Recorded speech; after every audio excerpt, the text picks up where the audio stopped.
Hello, je suis Léna, passionnée de bien-être, mieux vivre et spiritualité. J'ai créé ce podcast pour faire connaître au plus grand nombre des méthodes alternatives pour aller mieux, que ce soit physiquement ou mentalement. Quels que soient vos problèmes, quelles que soient vos croyances, restons ouverts, restons curieux et testons. Bonjour à tous, et voici la suite de l'épisode sur la phytothérapie avec Caroline Gaillet, diététicienne nutritionniste, phytothérapeute. Bonne écoute! J'ai un exemple aussi parce que je voudrais savoir, quand je voyage, tu sais, souvent dans des petites boutiques, par exemple en Bretagne, tu sais, t'as des petits herboristes ou des boutiques avec plein de petites plantes, donc tu trouves ça trop choupinou, tu en prends plein, etc.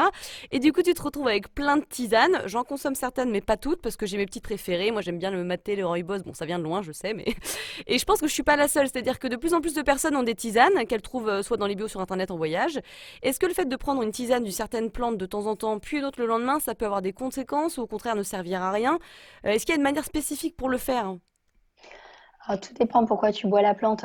Si tu la bois juste pour son goût, genre t'aimes le rooibos, tu sais même pas à quoi ça sert, mais t'aimes ça. Tu t'en bois une, deux tasses, trois tasses par jour. Bon bah si tu la bois pour le goût, enfin on peut aussi boire les choses pour le goût et pas que pour se soigner, Oui, ça hein. fait aussi du bien. Voilà, enfin tu vois, quand on me pose la question est-ce qu'il vaut mieux du vrac ou de l'infusette, c'est ce que je leur dis. Je dis si tu bois, si t'as ton infusette menthe réglisse, tu la bois juste pour le goût, pas spécialement pour ta digestion et que ça te va, bah garde ton infusette. En fait, je vais pas te dire d'aller acheter de la menthe et de la réglisse en vrac. En revanche, si tu as un vrai problème d'estomac et que tu veux l'effet bénéfique de la menthe et de la réglisse sur ton estomac, clairement dans ton infusette, c'est sous-dosé. Donc mets-toi, soit tu te mets deux trois sachets dans ta tasse, soit tu viens t'en acheter en vrac, tu vois. Hmm. Donc là, pour répondre à ta question des tisanes que tu peux avoir comme ça, un coup je change ceci, cela. En fait, quand tu veux une vertu médicinale, une vertu thérapeutique de ta plante, il faut déjà que tu en aies une quantité suffisante dans chaque tasse et une quantité quotidienne suffisante. C'est-à-dire qu'une plante, pour qu'elle soit thérapeutique, une tisane, il faut que tu en boives au moins deux tasses par jour, donc au moins 50 centilitres. Si tu bois une tasse, À ça. raison de... Alors j'imagine que ça change en fonction des plantes, bien sûr, mais à raison d'une cuillère à soupe, par exemple? Ouais, en général, t'es entre une cuillère à café, une cuillère à soupe, ça dépend des densités des plantes. Tu vois, les racines, les écorces, t'es plutôt sur la cuillère à café. Voilà. Les fleurs, les feuilles, t'es plutôt sur la cuillère à soupe. Mais après, ça dépend aussi de si ta plante, elle est très tannique, très amère ou pas. Ça dépend aussi du goût. Tu vois, la sauge, c'est très aromatique, c'est très fort. Une cuillère à café de sauge, déjà, ça sent fort dans ta tasse. Tu vois, la cuillère à soupe, Ouais. c'est costaud, quoi. Donc voilà, ça dépend. Et puis après, tout dépend pourquoi est-ce que tu bois la sauge. Est-ce que c'est pour le goût? Bah, la cuillère à café suffit. Après, si tu as des bouffées de chaleur, oui, prends-toi plutôt la cuillère à soupe, même si c'est fort, tu pourras toujours te l'adoucir avec un petit peu de citron, avec des petites feuilles de menthe, avec quelque chose d'autre. Et, euh, et donc, en fait, il faut donc en avoir assez dans la tasse et assez dans la journée et sur un nombre de jours qui te dure le temps de tes symptômes, tu vois. Donc, mais après, si c'est juste une boisson d'agrément, c'est pas du tout gênant que si tu as eu de la camomille parce que tu as été en Anjou et que c'est le berceau de la camomille romaine, tu te fais un peu de camomille, le lendemain tu te fais de la bruyère, le jour d'après tu te fais de la verveine et le jour d'après tu te fais ton maté et après du rooibos parce que tu aimes bien changer et que c'est un peu l'humeur du jour, bah Mais aucun là, par problème. contre, on est d'accord que si on fait ça, c'est plutôt pour le plaisir, mais ça ne va rien vraiment nous apporter parce que ça n'aura pas été sur le long terme. Voilà, après, une tisane que tu changes tous les jours, mais tu bois de la tisane tous les jours quand même, si ça fait quand même, parce que les tisanes apportent quand même des antioxydants, apportent quand même des molécules qui sont bonnes quand même pour ta santé, même si c'est en petite quantité, elles sont quand même toujours là, tu les avales, hein, donc elles sont métabolisées, tu les captes, hein, donc si, ça fait quand même du bien. Est-ce que ça peut être Ça fait quand dangereux même. de faire ça avec des plantes qu'on connaît pas et qu'on a achetées parce que justement on était à l'herboriste et puis on s'est dit tiens, hop. Alors, c'est dangereux si elles ont des précautions d'emploi. Je sais pas, si tu prends du séné parce que tu te dis, tiens, c'est un nom rigolo, séné, je vais en aller hop, voilà. Séné, c'est un laxatif purgatif. Ça te démonte les Tu vas boyaux, quoi. passer une Enfin, soirée géniale. voilà, là, tu passes ta soirée sur les toilettes et en plus avec des coliques, tu vois, Ah enfin oui. vraiment des crampes dans le ventre qui font très mal. Donc, euh, donc voilà, c'est-à-dire que les plantes, oui, c'est bien, c'est thérapeutique. Tu es une constipée chronique, le séné, ça va très bien t'aller. Mais si tu as un transit normal, le séné, waouh! Donc c'est pour ça qu'avoir un conseil, c'est quand même toujours important. Et puis tu vois, le séné, si tu es enceinte, bah, c'est interdit.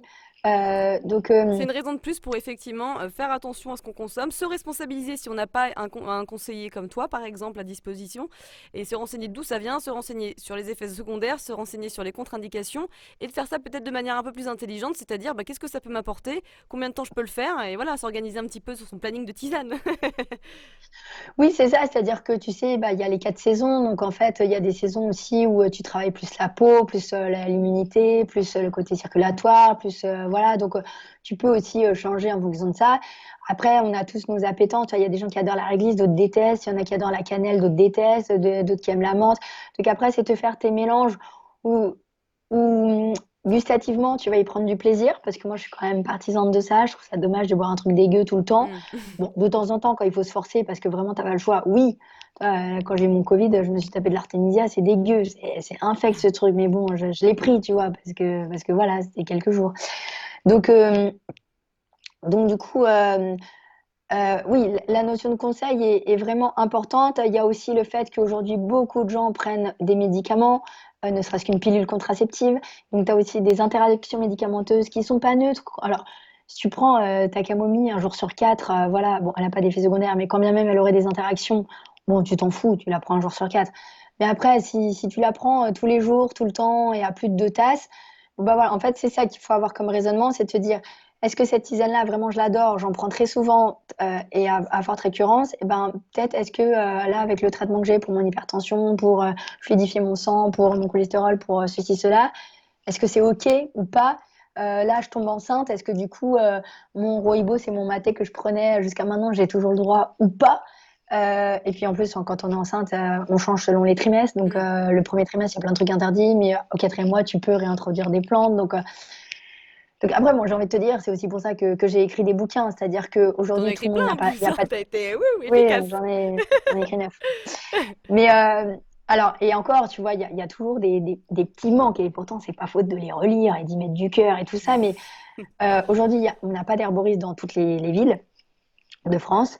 Et donc, effectivement, beaucoup de gens achètent sur Internet, voilà, ou sur des petits marchés, comme tu dis. Mais moi, typiquement, tu as cité la Bretagne, j'étais en Bretagne cet été.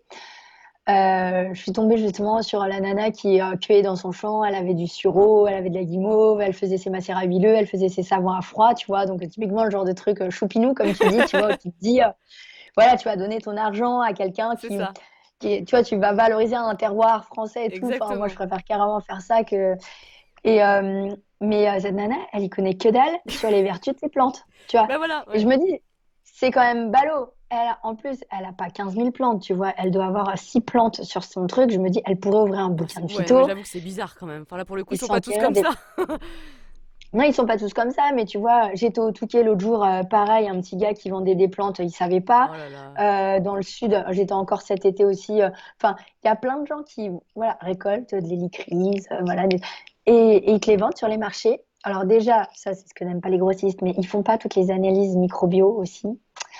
Donc, chez les indépendants, parce que ça coûte cher quand même, toutes ces analyses-là, t'es toujours un peu moins sûr quand même que il n'y ait pas le champ d'à côté. Bah bien sûr, ouais, Bon, ouais. bref. Et après, voilà, au niveau conseil, ou alors parfois, ils connaissent les vertus thérapeutiques, mais ils connaissent pas les précautions d'emploi. Mm. Donc, ils vont pas te dire qu'avec ton Cardégique ou avec ton Levothyrox, ça va pas, ou tu vois. Et donc, c'est dommage. Et après, c'est vrai que nous, ben, les phytothérapeutes, on court pas les rues. Clairement, on n'est pas nombreux. Il y en a beaucoup, et moi, j'en fais partie, mais on ne prend pas de nouveaux patients parce qu'on a des patientèles qui débordent. Et après, dans les naturopathes, un naturopathe, moi, je dis quelqu'un, enfin, je dis toujours, pardon, c'est quelqu'un qui est moyen en tout, mais qui est bon en rien, en fait. C'est-à-dire que quand tu sors d'une école de naturopathie, tu as eu un éventail du champ des possibles avec, alors tu es très bon en général en nutrition, mais en ce qui concerne la phytothérapie, l'aromathérapie, les fleurs de bac, l'iridologie, le massage, voilà, enfin toutes les techniques naturopathiques, vu qu'il n'y a pas de stage dans ces études pour la plupart des écoles, en fait, voilà, tu as des notions, Mm. mais tu n'es pas compétent, tu vois. C'est deux choses D'où le fait différentes. de se Donc, former d'ailleurs en continu. c'est ça, c'est-à-dire qu'un naturopathe, quand il va sortir de son école, après chacun a des fibres particulières. Il y en a qui vont être passionnés par l'alimentation et le massage et qui vont se spécialiser dans l'alimentation végétale ou autre, faire des ateliers culinaires et qui vont vraiment potasser encore plus C'est ça. l'alimentation et leur technique de massage. Et puis la phyto-l'aroma, ça leur passera à 4 000. Et il y en a d'autres qui ont justement cette fibre phyto-aroma. Et en fait, c'est absolument nécessaire. Et je parle en connaissance de cause. Ça fait 10 ans que je bosse, ça fait 10 ans que je n'ai jamais arrêté mes études. Je me forme tout le temps. Quand bien même je sois en autodidacte à lire des bouquins, mais par la lecture de bouquins, par la lecture de revues spécialisées, tu te formes en fait, tu te Bien sûr, maintiens à ouais, jour tout ouais. le temps. Et j'arrêterai jamais, tu vois. Dans 30 ans, on fait le même podcast et je te dirai toujours Quand que je on suis en sera les petites formation. vieilles pour la ménopause. Voilà. Donc, voilà, il faut. Donc, les naturopathes sont pas toujours aussi un gage du meilleur conseil en phyto, surtout quand c'est des plantes qui sont pas les plantes courantes, tu vois. Il y a 30 plantes qui vont maîtriser, tu vois, l'artichaut, le chardon-marie, la menthe, oui, ça, tout le monde maîtrise. Mais quand tu arrives, tu vois, à une plante comme l'agripaume pour les tachycardies, c'est pas des plantes qui voient beaucoup. Donc tu vois, c'est Il faut faire pas attention, dit quoi. Ouais. qu'ils sachent maîtriser voilà, les précautions d'emploi qu'on peut avoir, les dosages, les durées. Pareil avec l'aroma, pareil avec les hydrolats, les huiles. Enfin, voilà. Donc, mais en tout cas, les naturopathes sont clairement la personne vers qui se diriger bah, quand t'as pas un phyto dans le coin. Hmm. Et après, sinon, bah, c'est les bouquins. Aujourd'hui, donc moi, mais il n'y a pas que moi qui écris, mais beaucoup d'ouvrages, on vulgarise, on écrit comme on parle, donc il n'y a pas de jargon, ça reste des livres qui sont très grand public, très accessibles. On essaye de se casser la tête aussi pour vous faire un peu, ce qui n'est pas bien normalement, mais un peu des protocoles, tu vois, pour dire voilà, c'est tant de tasses par jour. Bon, normalement, ça doit quand même se personnaliser en Oui, consulte, si mais vous le bon, faites parce qu'il n'y a pas on est... voilà, de danger à côté. Oui, voilà, c'est qu'on maîtrise. Voilà. Après, clairement, en consultation, souvent, je vais surdoser des choses et ils me disent ah, mais dans votre livre, page 38, il y a marqué ça. Tiens, Ouais. j'en ai, ils sont comme ça. Mais qu'est-ce Et que je c'est dis que ça, oui, Caroline? mais ça, c'est le livre grand public, tu vois. Ouais. Mais c'est mieux Pareil que pour rien, les c'est bien précautions d'ailleurs, moi je d'emploi. trouve. Oui, et pareil pour les précautions. Toi, je suis très précautionneuse dans les livres parce que je me dois d'être, voilà. Mais il y a des précautions d'emploi où quand je suis en consulte, bah, en fait, je leur dis non, mais en fait, ça, vu vous, votre cadre de vie, votre âge, votre hygiène de vie, etc., on s'en fiche, en Hmm. fait. Donc, et ça, tu vois, c'est un ajustement que tu peux pas avoir avec les livres. Donc, c'est pour ça que ça remplacera jamais une consulte. Mais au demeurant, si la phytothérapie, ça vous intéresse et que il n'y a rien de grave spécialement et que vous voulez voilà, vous y mettre pour vos proches, vos parents, vos enfants, voilà. Les livres, c'est quand même quelque chose d'intéressant. En plus, bah voilà, écouter ces types de podcasts aussi, Bah oui, la parce que tu vois, radio. c'est bien, mine de rien, ça fait un bon récap sur comment bien utiliser les tisanes. Et je pense qu'il y avait besoin de le dire, donc c'est très bien. Et là, Bon. justement, avant de finir ce podcast, je voudrais qu'on parle de protocoles, de choses assez simples, des petits mots du quotidien, si tu le veux bien, même si évidemment c'est mieux d'aller voir des spécialistes par rapport à ça. Mais voilà, on aime bien aussi se cultiver, savoir un petit peu plus ce pourquoi et comment utiliser. Alors, quel produit phyto à toujours avoir dans sa trousse de voyage, déjà? Pépins de pamplemousse, huile essentielle d'arbre à thé, charbon. J'ai envie de te dire ces trois-là. Parce que pépins de pamplemousse et l'arbre à thé, c'est des très bons anti-infectieux en interne comme en topique, donc sur la peau, euh, aptes à traiter toute infection, qu'elle soit fongique, bactérienne, virale. Euh, et, et voilà, ça va à toute la famille. Enfin, l'essentiel d'arbre à thé, c'est pas avant 8 ans, mais enfin, voilà, on peut, voilà. Mhm. Quand on sait les manier, voilà.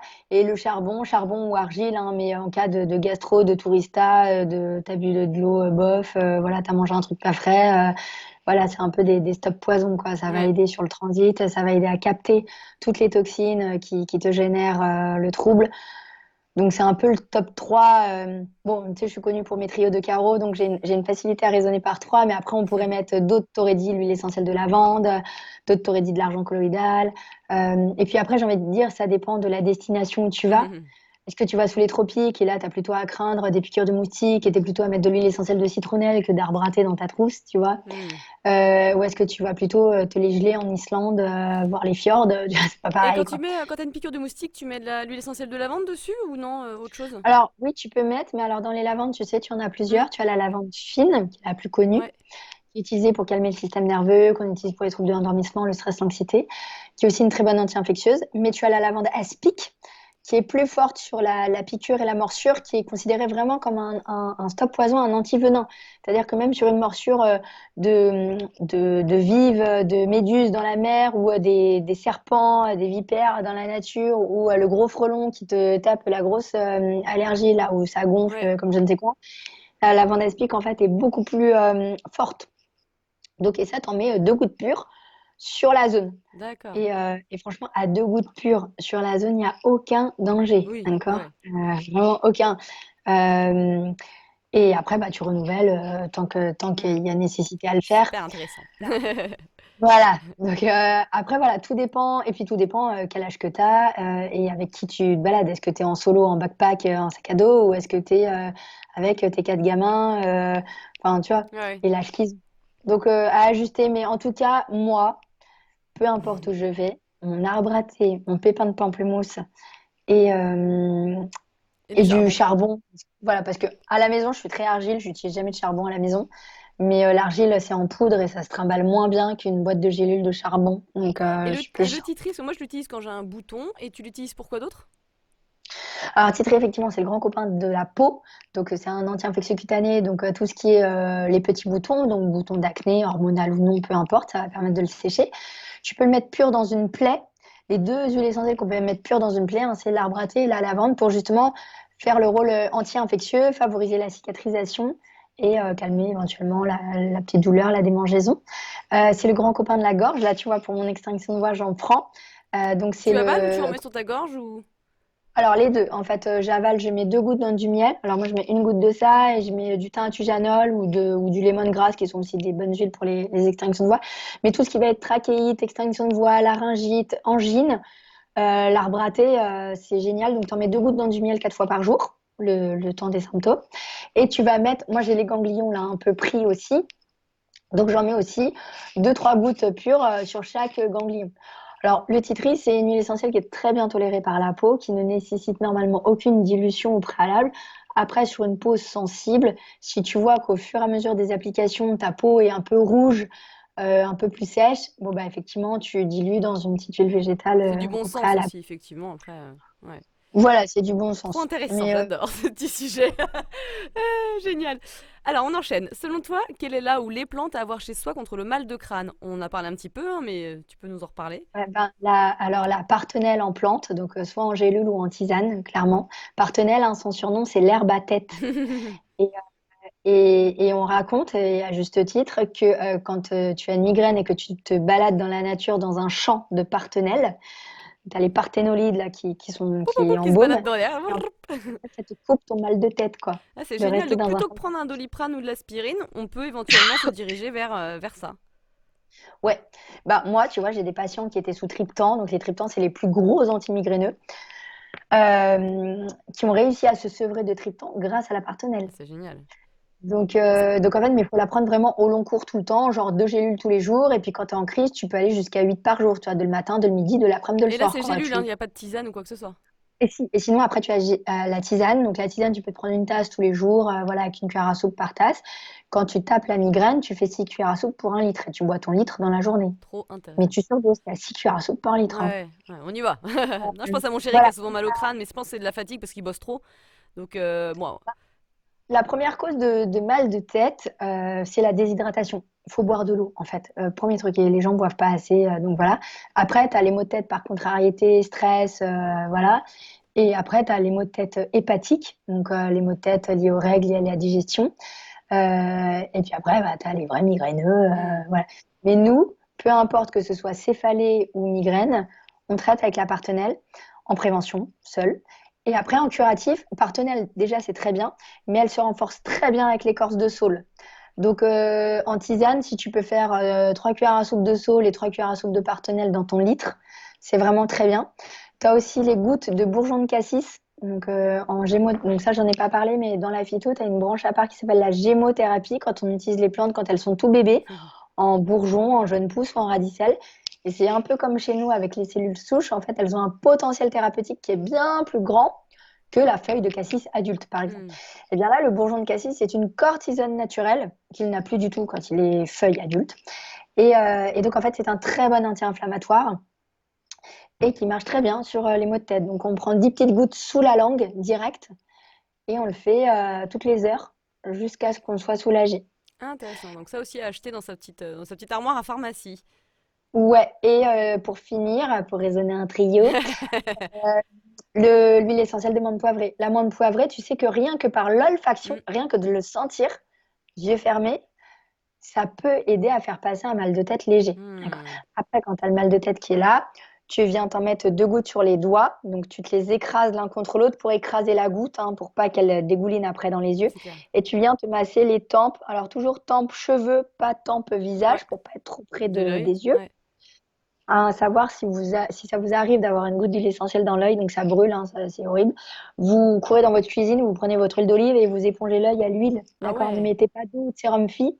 L'huile essentielle n'est miscible que dans de l'huile, pas dans de l'eau. L'huile essentielle n'est que quoi? N'est quoi? Miscible, elle se mélange que dans de l'huile. Elle ne se dilue que dans de l'huile. Si tu mets une goutte dans un verre d'eau, ta goutte, elle surnage, Ouais, tu vois. ouais. Elle ne peut pas se mélanger. Tu la mets dans l'huile, ça va se mélanger. Ça c'est bien, ça. J'ai ça pareil, dans l'armoire à pharmacie pour. Trop bien. Voilà. Toujours avoir une huile végétale Hmm. quelconque, hein, donc de tournesol, d'olive de ta cuisine. Hop, tu te la mets sur un coton et hop, t'éponges l'œil. Ça stoppe tout de suite, hein, c'est instantané. Bon, après, tu vas pleurer pendant 10 jours, mais c'est normal. Et voilà. Donc, menthe poivrée à mettre soit sur les tempes, soit sur la région du crâne où on a mal. Hmm. Attention toutefois, hein, la menthe poivrée, elle est réfrigérante. Ouais. Donc, si tu la mets sur la tête, tu peux faire une hypothermie, hein, si tu en mets 10 gouttes. Hmm. Donc, c'est vraiment 2 gouttes par 2 gouttes. Et, et elle a un effet qui est assez transitoire. Donc, pas hésiter à en remettre en faisant toujours quand même attention. Et voilà. Donc, ça, c'est pour les maux de tête. Et alors contre les ballonnements?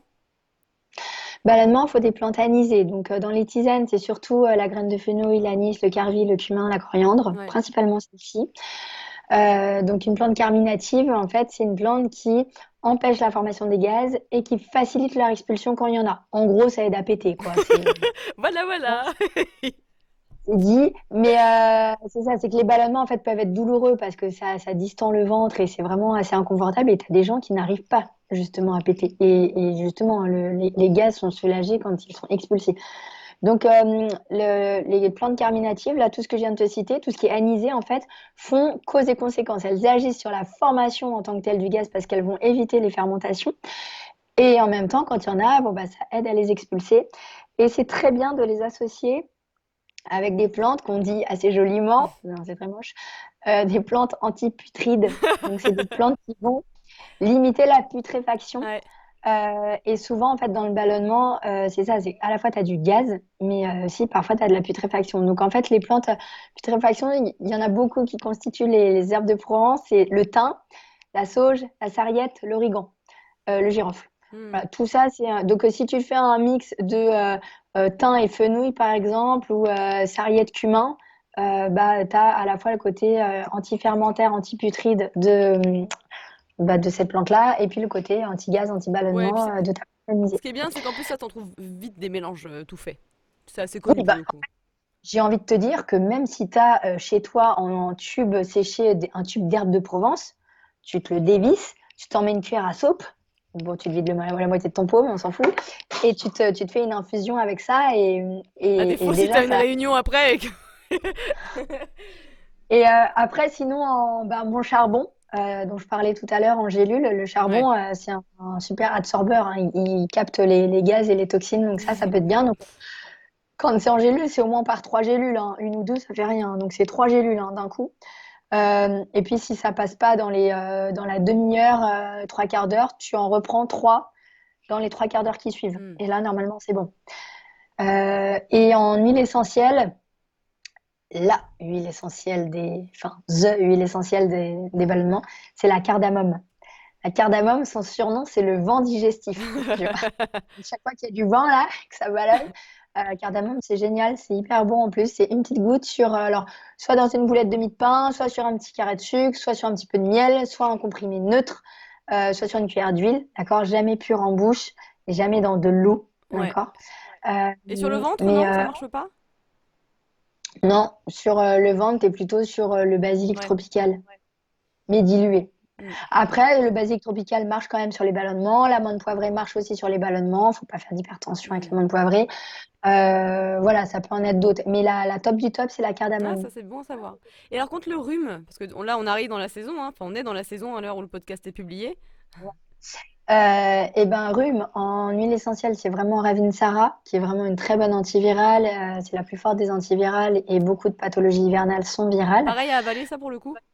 Alors, en prévention, la voie orale, la voie buccale, c'est que quand tu es malade. C'est si tu as les symptômes. Si tu les as pas et que tu es en préventif, justement, tu as des enrhumés autour de toi, tu veux pas te le choper, c'est deux, trois gouttes là dans le creux des poignets, tu les frottes, tu inspires profondément pour justement avoir les molécules aromatiques qui vont protéger ta muqueuse Hmm, et tu t'en mets deux gouttes sur les ganglions là, sous la gorge. d'accord. Voilà. Et ça, tu peux, si dans ton bureau, tu as un diffuseur, tu peux diffuser aussi le Ravensara à la Ouais. maison, c'est très bon. Et dans ton bureau, tu peux, avec un diffuseur prévu à cet effet. Et voilà. Et si tu es malade, effectivement, ce sera deux gouttes dans du miel et tu le fais 3 à 4 fois par jour le temps des symptômes. En termes de tisane, tu es vraiment sur le thym. Ouais. Le thym, c'est vraiment le best-of. Après, tu peux, si vraiment t'es pris du nez, tu peux rajouter des feuilles d'eucalyptus aussi, ça peut être bien. Si vraiment ça te met à plat, que tu te traînes, tu peux te rajouter soit des écorces de cannelle ou du romarin, qui sont plutôt des toniques, tout en étant aussi des anti-infectieux. Donc la cannelle déjà tout seul, ça marche. Hmm, Si tu as des clous de girofle justement chez toi dans ta cuisine, moi tu vois, j'ai des clous de girofle dans ma cuisine, en fait je m'en sers très peu pour ma cuisine ouais. et chaque fois que je suis malade, je vais en rajouter dans ma tisane. Tu vois, je vais en mettre 4-5 clous avec mon thym, le reste. Et en gélule, ben après, ça va être soit l'échinacée ou la propolis, quoi. Qui sont l'échinacée, c'est quand même la plante immunostimulante par excellence. Alors, à éviter plutôt sur les terrains de maladies auto-immunes où on fait plutôt attention, mais s'il n'y a pas de maladie auto-immune, l'échinacée, c'est très bien pour renforcer justement toute l'activité des globules blancs, les macrophages, etc. Donc, pour mieux éliminer et mieux Et combattre les c'est germes. mieux en prévention ou même pendant le trouble? Et les deux, en fait, propolis et échinacée, ça fait préventif et curatif. C'est juste, tu multiplies par 3 quand tu es malade. En fait, tu prends juste une ou deux gélules tous les matins en prévention. Si tu es malade, tu en fais 6. Tu fais deux le matin, deux le midi, deux le soir. Hmm, La propolis, c'est pareil. ouais. Tu multiplies par 3. Et propolis, donc c'est un produit de la ruche. C'est une résine très anti-infectieuse, produite par nos abeilles et qui vont assez mal en ce moment. Donc, plantez des plantes mellifères sur vos balcons et dans vos jardins si vous en avez. Euh, la propolis, voilà, en prévention et en curatif, très bien. Il faut juste éviter si on est allergique aux abeilles, aux piqûres d'abeilles, en Hmm, fait. ouais. Voilà. Et alors pour les règles douloureuses, parce que ça nous concerne hein, beaucoup. Alors, le remède numéro un, c'est vraiment les capsules d'huile d'onagre. L'onagre, c'est un très bon anti-inflammatoire et qui travaille très bien toutes les inflammations du syndrome prémenstruel. Donc, les boutons. Donc, les boutons hormonaux, c'est vraiment la lisière du front, le menton, là un peu sous les ganglions. Ça va être les mastoses, les mastodinies, donc tout ce qui est tension mammaire, j'ai mal au sein, les douleurs du bas du ventre, les douleurs du bas du dos. Voilà, et puis même l'humeur en dents de scie, l'irritabilité. Voilà, la capsule d'huile d'onagre, c'est assez génial pour ça. En général, tu le prends 10 jours par mois, tu prends une semaine avant les règles, tu vas prendre deux petites capsules huileuses tous les soirs au dîner. Et pendant tes règles, ben, tu en prends 2, 4, 6 à 8 par jour, Ouais. selon l'intensité de tes douleurs. Tu peux coupler ça avec, alors juste si je raisonne sur les douleurs, avec du gingembre. Les gélules de gingembre aussi sont des bonnes anti-inflammatoires sur ce côté-là. Donc tu peux prendre en même temps, chaque fois que tu avales deux Zonac, tu te prends une gingembre en même temps. Moi, j'ai eu l'endométriose, hein, j'en suis guérie, mais je me soulageais beaucoup avec l'Onac et quand ça ne suffisait pas, je renforçais avec du gingembre et c'était nickel. Hein, j'avais pas besoin des Ponstyl et compagnie. Ouais. Et après, quand même, c'est pas normal d'avoir quand même trop mal et tout le temps. Tu vois, que tu mal un cycle tous les 4 cycles, bon, à la limite, voilà, tu as ton ONAC, ça fait l'affaire, basta. Par contre, si vraiment de ton ovulation ou à tes règles ou vraiment la semaine avant tes règles, t'es vraiment mal, vraiment une humeur horrible, vraiment une tête en calculette, voilà, euh, il y a quand même intérêt à réguler sur le plan hormonal. Donc là, tu as des plantes qui peuvent être intéressantes, comme l'Achillée millefeuille, qui peut être bien. Donc pareil, un peu 10 jours par mois, qui est une plante en plus très intéressante si vous souffrez de métrorragie. Le métrorragie, c'est les flux très abondants. Ah oui. Quand tu as des règles hémorragiques, l'Achillée millefeuille et l'Alchemie vulgaire sont des plantes dites hémostatiques. Hmm, Donc elles arrêtent le flux sanguin. Donc tu vas quand même saigner, mais normal, tu vas ouais. pas saigner en mode chute du Niagara. Et, et du coup, pour anecdote, hein, quand les femmes ont des métrorragies et qu'elles n'en peuvent plus, les médecins les mettent sous Hexacil, qui est un médicament hémostatique. T'as pas le droit de le prendre plus de 3 jours. Moi, j'ai parfois eu, alors au comptoir, j'en ai eu assez souvent, mais même en cabinet, j'ai des patientes qui me disent: non, mais là, Caroline, j'en suis à 3 jours d'Hexacil. Je suis à me changer de protection toutes les heures, Ah en ouais. fait. J'en peux plus, là. Hmm, Tu leur donnes de l'Achillée millefeuille et de l'alchimie. Dans la journée, tu as une baisse de ton flux, hein. hmm. Donc ça marche vite. C'est pour ça que quand on dit que la phyto, c'est long à agir, franchement, pas toujours, hein, loin de là, Ouais. hein, sur certaines indications. Donc voilà, Achille millefeuille, alchimie, c'est bien à retenir. Si vous avez des cycles qui sont assez irréguliers, ça peut être l'armoise aussi. La sauge officinale peut aussi être une plante intéressante. Enfin, tu as plein de plantes pour ça, mais je dirais le trio, ce serait vraiment Onac pour l'aspect douleur et l'Achille millefeuille pour la question régulation des cycles, une action sur, voilà, Mm. sur les cycles et sur le Parce que flux. tu vois, moi, normalement, j'ai pas du tout de douleur, mais là, j'ai eu un cycle où bah, j'ai eu mal pendant 3 heures, comme des gros spasmes. Et là, qu'est-ce que je peux prendre? Est-ce que je peux mettre de l'huile essentielle sur le bas-ventre? Est-ce que je prends une Oui, tisane? alors quand justement c'est comme ça, c'est transitoire, localement tu as l'huile essentielle alors d'estragon qui est la plus forte, sinon le basilic tropical fait l'affaire. En fait, ça contient des éthers, le méthylchavicol éther. Les éthers sont les molécules qui sont les plus antispasmodiques. Il n'y a pas plus fort que ça. Donc il faut d'abord que tu te masses le bas du ventre avec une huile végétale. Le mieux, c'est vraiment de le faire avec de l'huile d'arnica ou Mm. de millepertuis parce qu'elles sont déjà en soi anti-inflammatoires. Exactement. Et une fois que tu as bien huilé ton bas-ventre, tu viens de mettre 4 gouttes d'huile essentielle d'estragon ou de basilic tropical et tu masses ton petit bidon et tu le refais toutes les heures s'il y a besoin. Ah, ça, c'est super D'accord? important, super Pas sain. hésiter à réitérer l'utilisation. C'est-à-dire que quand tu es sur quelque chose de très aigu, mais tu sais que c'est ponctuel, tu n'as pas tes règles tous les jours, donc voilà. Si tu as besoin de te faire 5 massages en 5 heures, eh ben tu te fais 5 massages en 5 heures. Mm. T'y vas, Tu vois. quoi. Non, mais souvent, les gens n'osent pas y aller. Alors, après, à juste titre, hein, les huiles essentielles, il faut quand même faire gaffe. Mais je veux dire que quand tu es sur des choses très aiguës, où tu es vraiment dans le mal, il n'y a pas de danger, quoi. Enfin, Mm. surtout là, sur une voie Mm. cutanée. Après, clairement, l'estragon, tu peux aussi te le prendre en voie orale. Donc, 2 gouttes, pareil, dans du miel, 3 fois par jour, s'il faut. Et en huile essentielle, tu peux aussi te mettre, pourquoi pas, de la saugeuse clarée si c'est lié à un problème un peu hormonal. Après, si là, c'était la première fois que ça t'arrive, juste de l'estragon, du basilic, ça suffit. Mm. Et en tisane, dans les tisanes assez antispasmodiques, tu peux avoir le souci.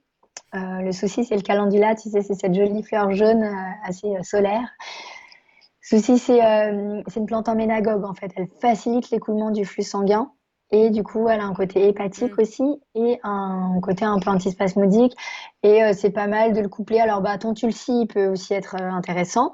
Ça peut être la sauge évidemment. Ça peut être de la lavande, des fleurs de lavande. Ça peut être de la mélisse. Ça peut être de la verveine. Enfin, un petit peu toutes les plantes qu'on donne pour le sommeil, tu vois, couplées Ouais. avec du souci, c'est très bien. Mais sinon, la plante phare, quand même, c'est l'armoise. L'armoise, c'est en tisane, c'est la plante des règles douloureuses par excellence. Donc, souci armoise. Après, l'armoise, voilà, faut avoir un herboriste à côté, quoi. C'est pas du tout une plante Mm. courante. Ouais, non, mais c'est Alors bien. que bon, ta verveine, t'en trouves partout. C'est ça. C'est clair. Souci, voilà. Et alors, dernière question, c'est la prendre en cas de stress. Oui. Alors, ça, je vais en reparler pour le stress, mais juste, je rebondis sur les règles douloureuses. Vas-y. Ne négligez jamais, pour celles qui en souffrent un peu tout le temps, le rôle bénéfique du magnésium et de la B6. Oui, ça, je suis d'accord. Le magnésium marin, c'est un relaxant du muscle utérin, d'accord? Donc, quand on a les crampes et les spasmes, c'est l'utérus qui se contracte, hein. Donc, le magnésium, on est tous en subcarence. Pour peu que vous soyez une stressée ou une anxieuse, vous êtes bonne. Donc, la supplémentation en magnésium, même si là, on fait un podcast phyto, mais la phyto et la micronutrition, c'est quand même intimement lié et souvent, on met les deux ensemble. Et clairement, le magnésium associé, alors, magnésium, vous savez, il y en a plein, hein. Il y a le magnésium Mm. marin, qui est une forme oxyde, c'est pas le meilleur. Alors, ça marche quand même, hein, faut pas dire que ça marche pas du tout, mais c'est pas le meilleur. Vous avez les bisglycinates, qui sont beaucoup mieux. Citrate, glycérophosphate, mais bisglycinate sur la douloureux, j'ai vraiment une préférence pour ça. S'il peut y avoir en plus de la taurine Mm. ou un taurinate de magnésium, parce que la taurine, c'est un épargneur de magnésium. Donc là, tout ce que je dis va être valable pour le stress. Donc, quand vous avez de la taurine dans votre complément alimentaire avec le magnésium, c'est mieux parce qu'en fait, vous allez carburer beaucoup moins vite votre magnésium que s'il n'était pas avec de la taurine et seulement avec de la B6. Et il faut toujours de la B6 parce que la B6, c'est une vitamine de l'équilibre du système nerveux aussi, hein. C'est la vitamine de l'onirisme, hein, des rêves. Si vous ne rêvez pas et que vous vous plaignez, faites une supplémentation en B6, vous allez voir, vous allez plus rêver. Mm. Et elle améliore en fait le passage intestinal du magnésium. Donc c'est important d'avoir les trois, magnésium, taurine, B6. Ouais. Et donc du coup, pour revenir au stress, donc cette micronutrition s'impose pour moi. Et après, dans les plantes du stress, en phyto, on a une catégorie de plantes que j'aime beaucoup, qui sont les plantes Mm. adaptogènes. Les plantes adaptogènes sont des plantes qui aident ton corps à s'adapter au stress. Donc, le stress qui vient de l'extérieur, hein, ça peut être le stress climatique, hein, ça peut être le froid. Si tu viens du sud, tu habites à Paris et tu souffres du froid, c'est un stress pour ton corps, hein. C'est le stress aussi de la pression du travail, de la charge du travail, etc. Et puis, c'est aussi le stress qu'on se met nous-mêmes quand on se met des objectifs trop ambitieux, C'est ça. voilà, et que On connaît bien tu ça. le taquet. Voilà. Donc, les adaptogènes sont intéressantes pour ça. La plus connue des adaptogènes, c'est le ginseng. Ginseng, ceci dit, c'est une plante qui coûte cher, c'est une plante qui vient de loin, donc c'est pas du tout la plante vers laquelle je vais en première intention. On a l'éleutérocoque, qu'on appelle le ginseng de Sibérie, qui coûte nettement moins cher, qui marche beaucoup plus vite en plus que le ginseng, parce qu'en 3-4 jours déjà tu sens les effets. Et l'éleutérocoque est une plante intéressante parce qu'elle est une tonique intellectuelle et c'est la plante de l'endurance intellectuelle et physique et sportive. Donc, c'est la plante des étudiants et des sportifs, tu vois. Ouais. Parce que ça aide sur l'adaptation à l'effort, la récupération à l'effort au niveau des muscles. Et au niveau intellectuel, ça aide vraiment à capter l'information, à mieux mémoriser, à mieux ressortir sans latence les vieux trucs que tu avais déjà Hmm. appris, tout en baissant ton stress. Et c'est aussi un stimulant immunitaire. Donc, tu vois, et on sait que les stressés, en fait, tombent plus facilement Bah, c'est malades. ça. Donc l'éleutérocoque, elle a une pluralité d'actions tout en un qui est assez top et qui se prête très bien aux plantes de rentrée et d'hiver pour tous les gens qui sont très sollicités intellectuellement. Alors les étudiants, mais pas que, hein. Là, tu as plein de professions intellectuelles ou voilà. Et voilà, si le stress a une tendance chez vous à vous faire un peu broyer du noir, à être un peu en mode déprime, tristoun, voire dépression, ou voir que vous sentez là que vous êtes sur la corde par rapport au burn-out et à cet épuisement mental, physique, émotionnel qu'on a beaucoup, c'est la rhodiola. Hmm. La rhodiola est une plante qui va augmenter dans votre cerveau les neurotransmetteurs, donc la dopamine surtout, mais aussi l'adrénaline, la sérotonine. Et donc, elle va donner plus de joie de vivre, Ouais.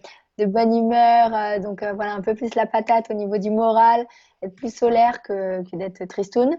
C'est une alternative aux antidépresseurs, hein. Si on vous diagnostique une dépression et que vous flippez un peu des antidépresseurs, Tentez ça beaucoup d'abord. de gens clairement, avec la rhodiola, on a des super résultats. Et c'est une plante qui, quand on est déjà sous antidépresseur et qu'on compte se sevrer, c'est une plante qui pourra être utilisée après le sevrage en substitut, quoi, Hmm. s'il y a besoin. Donc, rhodiola, elle est moins intellectuelle. Par contre, c'est vraiment un bon booster physique et un bon booster du moral et de l'humeur. Voilà, tout en étant anti-stress, hein. Toutes les adaptogènes sont anti-stress. Et pour t'en citer une petite dernière, l'ashwagandha, c'est si votre stress vous coupe le sommeil, si du coup vous ruminez, vous ressassez, vous dormez pas, ou vous endormez, mais à 1 heure du mat, gling gling, à 3 heures, gling gling, 5 heures, gling. Voilà. L'ashwagandha, c'est une plante très intéressante parce que c'est une plante qui régule le rythme jour-nuit, donc l'alternance veille-sommeil. Quand on la prend le matin, elle donne du tonus et de l'énergie.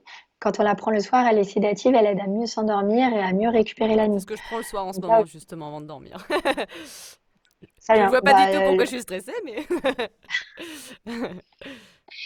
Donc voilà, ça te donne, en plus du magnésium qui est là, quoi qu'il arrive, de toute façon il est là, bah, en plus ça peut être éleutérocoque si vraiment intellectuellement Ouais. t'es un peu chargé, rhodiola si t'es un peu tristoun, déprimé, et ashwagandha si t'as en plus un retentissement néfaste sur ton Et le sommeil. fait d'utiliser des huiles essentielles, est-ce que ça peut aider ou c'est vraiment pas complet Alors si, alors dans les huiles essentielles du stress, hein, la plus forte, alors la plus connue c'est la Ouais. lavande, mais pour moi c'est pas le plus efficace, c'est plutôt la marjolaine à coquille. La marjolaine c'est l'huile déstressée, hein, vraiment.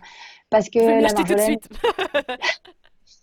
Donc, la lavande fine comme la marjolaine, après, tu peux aussi les mixer, hein, tu peux les mélanger ensemble, hein, et une troisième, le petit grain bigaradier, hein. Petit grain bigarade, son surnom, c'est le SAMU des émotions. En Ah. aromie, c'est comme ça qu'on la surnomme, tu vois. Donc, chaque fois que tu es dépassé par tes émotions, quelles qu'elles soient, que ce soit la peur, que ce soit la colère, que ce soit l'énervement, ou que ce soit euh, le, je sais pas, la tristesse, voilà, enfin, n'importe quelle émotion, voilà, petit grain, c'est top. Donc, Et tu fais quoi? tu peux faire un Tu tri. les sniffes? Tu les. Alors, tu peux tout faire. Tu peux les diffuser si tu as un diffuseur d'huile essentielle dans ta pièce. Tu peux les mettre 3-4 gouttes là, dans ton creux de poignet. Donc, toutes les trois, elles sont bien tolérées par la peau. Donc, à raison de 2-3 gouttes, c'est très bien. Donc, si tu veux les utiliser en mélange, hein, je conseille souvent, moi, d'acheter des petits flacons roll-on Ouais. vides. Comme ça, tu mets un tiers, un tiers, un tiers. Alors, pas forcément jusqu'en haut, tu fais jusqu'à la moitié du flacon et tu complètes avec une huile végétale, une huile de noyau d'abricot par exemple. Et tu utilises ton petit roll-on Ouais. là, comme ça c'est plus Ah, facile. sympa. Tu peux aussi t'en mettre sur le plexus solaire Mm. quand tu es un peu Ah noué, bah tu moi as un c'est peu le diabète direct, c'est qui ici que ça passe, se met. donc tu peux te passer ton petit roll-on justement à ce niveau-là. Ouais. Bah, en plus, c'est plus facile avec le roll-on qu'avec les huiles, tu vois, au moins Oui, moins dans la main salis pas quoi. tes... Mm. Voilà. Et tu peux aussi les prendre en voie orale. Toutes les trois passent en voie orale, donc tu peux t'en mettre 2 gouttes du mélange dans un petit peu d'huile, une boulette de mie de pain, un comprimé neutre, un peu d'huile, Je vais aller m'acheter carré de la sucre. marjolaine tout de suite. Mais la marjolaine, c'est vraiment, en fait, la marjolaine, son message, c'est que c'est une plante de la modération et de la tempérance, en fait. Donc, chaque fois que, pareil, tu t'emballes trop, donc tu vois, toutes les hypertensions émotionnelles sous le coup du stress, tous les énervements, mais sous le coup d'un stress que tu gères pas parce que juste tu es dans le trop. En fait, c'est l'huile essentielle du trop. Ouais. Chaque fois que tu es dans le trop et que ton corps somatise dans le trop, tu prends de la marjolaine. Donc c'est un super antispasmodique. Ça va aussi aider à digérer quand tu es trop dans le stress, tu es trop en système orthosympathique et du coup, tu n'as pas assez de. On digère en état Ouais. parasympathique, tu vois. Donc, Ouais. calmer. Et la marjolaine à la coquille, justement, elle favorise l'émergence du parasympathique. Donc, elle va calmer. Et tu peux aussi l'utiliser en massage sur ton petit bidon, hein, que ce soit sur ton estomac ou en regard du ventre de l'intestin grêle ou autour de ton nombril. Tu vois, tu prends ton petit roll-on et puis tu te fais des petits tours autour de ton nombril dans le sens des aiguilles d'une La montre. la la la. Ça peut aussi aider. Ouais. Donc, et tout ça, c'est complémentaire. Tu peux prendre et du magnésium et une plante adaptogène et de l'aroma. Tu peux tout faire ensemble. Hmm. Et après, pour faire quand même un petit focus rapido, mais parce que ça marche tellement bien, et je l'ai cité tout à l'heure, mais en gémothérapie, le bourgeon de figuier. Hmm. Ouais. Bourgeon de figuier, c'est un régulateur de tout l'équilibre du système nerveux neurovégétatif. Donc, le système nerveux sur lequel tu n'as pas de prise consciemment. Ouais. Tu vois, toutes ces angoisses inconscientes. Quand tu te coupes ta digestion, c'est inconscient. C'est pas toi qui dit à ton estomac arrête de digérer. C'est lui-même qui le fait, tu vois. Bah, le bourgeon de figuier, c'est ça, ça calme tout cet emballement-là. C'est aussi un très bon anti-reflux quand on a des reflux gastro-œsophagiens, justement sous le coup du stress. C'est un très bon ami de l'estomac et très bon antispasmodique, très bon calmant et qui joue aussi sur les fringales de sucré. On en donne beaucoup chez toutes les boulimies sucrées. Parce que là aussi, c'est un message de tempérance, éviter l'emballement sur 3 paquets de pépitos, mais juste 2, ça suffit.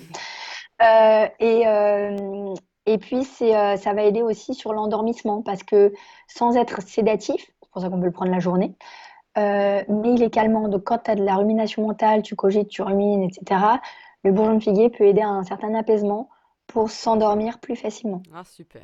Eh ben c'était super intéressant. J'ai adoré. Il est toujours utile, même si bien sûr, hein, il faut toujours aller voir quelqu'un. Mais je trouve ça bien quand même d'avoir un peu ses petites huiles essentielles ou une petite connaissance de base. Bah, en fait, faut aller voir quelqu'un, oui et non, j'ai envie de dire. Si franchement, tu fais les choses sans te précipiter, que tu prends le temps d'aller, ne serait-ce que sur Internet, tu as quand même des sites qui sont quand même bien Ouais. foutus et tu peux avoir une info digne de ce Et nom. des livres bien Voilà, foutus. voilà, et des livres. Mais voilà, si tu as des sites ou un livre bien foutu et que tu te dis, bon, bah voilà, là, j'ai ça qui va pas, je sais que c'est ça en termes de diagnostic, tu sais, voilà, on peut très bien faire de l'automédication. Après, faut vraiment le faire, surtout avec l'aromathérapie, en conscience, quoi. Moi, une fois, j'ai quelqu'un qui a confondu les teintures mères avec les huiles essentielles pour sa ménopause et ses bouffées de chaleur et qui m'a mis 30 gouttes d'huile essentielle de saugeuse clarée dans un verre Oh d'eau. là là là là. Bon, ben, comment te dire, enfin, pas neurotoxique, mais presque, quoi. Donc, c'est un peu gênant, quoi. Elle a été très mal. Enfin, elle a fini aux urgences, en fait, cette dame, hein. Donc, elle est revenue me voir après en me disant, oui, j'ai confondu ça. Ben oui, mais c'est pas pareil. Donc, voilà, il y a des choses où il faut faire gaffe. Ouais. Voilà, c'est ça que je veux dire. Après, quand on le fait bien, euh, enfin, c'est génial. Enfin, justement, Non mais c'est aussi, tu as le pouvoir d'être acteur, c'est ça. d'être ton propre médecin, tu vois. Exactement, de se C'est renseigner chouette. sur comment utiliser les plantes. Je trouve ça beau. C'est bien de maîtriser un peu plus à quoi servent les plantes. Et j'irai aussi sur un autre biais qui est un entre-deux entre la consultation et le bouquin ou quoi. Mais c'est que moi, j'ai aussi des patients qui viennent me voir et qui me disent, bah, moi, tout va bien, mais je veux justement me faire ma pharmacie familiale et que vous me disiez, bah voilà, quand mon fils de 3 ans, il a ça, qu'est-ce que je prends? Quand moi, j'ai ça, qu'est-ce que je prends? Quand mon mari, C'est il a ça. ça, qu'est-ce qu'il prend? Quand mon père, il fait sa poussée d'arthrose, qu'est-ce qu'il prend? Et en fait, on fait des consultes où c'est un peu des modes d'emploi et des protocoles tout ce que... Et ça, vous pouvez le faire avec... vous pouvez vous payer une consulte. Ça vous coûtera qu'une consulte, en fait. Mais du coup, tu as spécifiquement pour toi et ta famille les produits qu'il te faut, les dosages qu'il te faut. Et au moins, c'est clair dans ta Ça, tête c'est super. que d'avoir ça, tu vois. Trop bien. Bon, après, c'est un peu ce que moi, j'ai voulu faire aussi avec mon compte Instagram, avec les trios de carreaux, Mm. où voilà, pour une indication, enfin une pâteau, il y a 3 options qui peuvent se cumuler ou être pris séparément, hein. Il n'y a pas d'obligation là aussi. Tout dépend, est-ce qu'on est en préventif ou en curatif. Voilà, d'essayer de vulgariser. Donc, et il y a plein de comptes aussi qui sont dans cette mouvance-là de Mm. démocratiser un petit peu ce savoir des médecines. Alors, j'aime pas le mot médecine douce, moi je préfère le terme de médecine complémentaire parce qu'on est complémentaire des médicaments, d'accord? On Ouais. n'est pas non plus alternatif. Mm. On peut être alternatif sur un rhume, mais on peut pas l'être sur tout. Donc, on est sur des médecines complémentaires. Euh, voilà, donc n'hésitez pas parce que vraiment, je vous dis, on accompagne 100% des troubles, donc y a forcément une solution phyto ou aroma ou micronutritionnelle pour vous, et ça serait dommage de s'en passer. Dernière question, où est-ce qu'on peut te trouver, Caro, ou te lire? Alors, me lire, moi je suis surtout une grande auteure chez Le Duc, donc là dans mon actu, j'ai sorti le 21 septembre dernier un livre que j'ai coécrit avec la naturopathe Charlotte Jacquet. Donc, qui s'appelle Ma santé au naturel chez Le Duc. Après, j'ai écrit un bouquin qui est un best-seller, toujours chez Le Duc, qui s'appelle Ma Bible de l'herboristerie, qui est vraiment orienté phyto, aroma, nutrition et compléments alimentaires, mais qui n'était pas naturopathique. Là, dans celui qu'on a écrit avec Charlotte, il est vraiment hyper complet parce que on réaborde beaucoup de concepts de la naturopathie et c'est un livre pour à la fois apprendre et comprendre, tu vois, quand si tu es étudiant ou si ça t'intéresse, Mm. et à la fois un ouvrage très pratico-pratique en deuxième partie. Et en troisième partie, tu as toutes les trousses. Donc, on a fait des trousses par saison. Ah, sympa. Euh, mes 3 plantes, mes 3 huiles essentielles, mes 3 fleurs de bac, mes 3 micronutriments pour automne, printemps, enfin pour les 4 saisons, parce que Charlotte, elle est un peu spécialisée dans toute cette approche-là. Et après, on a fait une 5e trousse qui est un peu la basique familiale. Mm. Donc, où je reparle du charbon, de l'argent colloïdal, du pépin de pamplemousse, etc.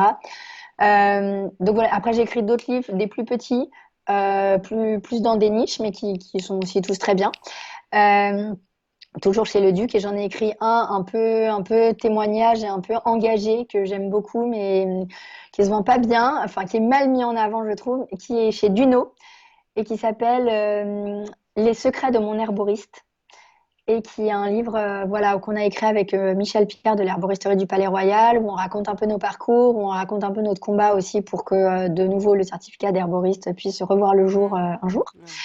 Et un livre qui raconte comment on exerce notre métier. C'est quoi être herboriste aujourd'hui en France? Et il y a 10 chapitres, un pour chaque système du corps humain, où on aborde un peu notre façon de voir ces troubles-là et où on donne quand même, hein, s'il y a quand même du contenu, voilà, la tisane qui va bien pour l'eczéma, l'acné, etc.